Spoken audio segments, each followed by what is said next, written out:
এই গাছটির স্থানীয় নাম আজসিটি বা কোথাও আশাওড়া অথবা দাঁতন গাছ নামে এই গাছটিকে চেনা হয়।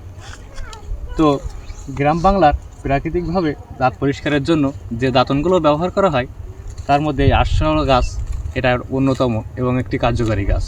গাছটির উৎপত্তি মূলত দক্ষিণ ও দক্ষিণ পূর্ব এশিয়া অঞ্চলে বাংলাদেশ, ভারত, শ্রীলঙ্কা, মিয়ানমার ও মালয়েশিয়ায় প্রাকৃতিকভাবে এই গাছটি জন্মে। বাংলাদেশে গ্রামাঞ্চলে রাস্তার ধারে, বাড়ির আঙিনায় ও পরিত্যক্ত অনাবাদি জায়গায় এই গাছটি বেশি জন্মাতে দেখা যায়।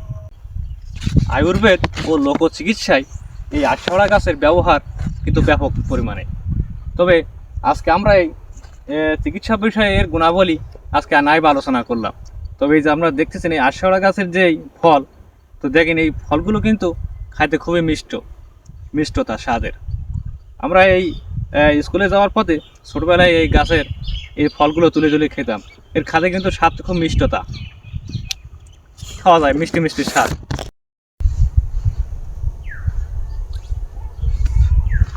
এই আশাওড়া বা দাঁতন গাছ এটা শুধু দাঁত পরিষ্কারের কাজেই ব্যবহার করা হয় না, এই গাছটি আমাদের প্রাকৃতিক ঔষধি সম্পদ।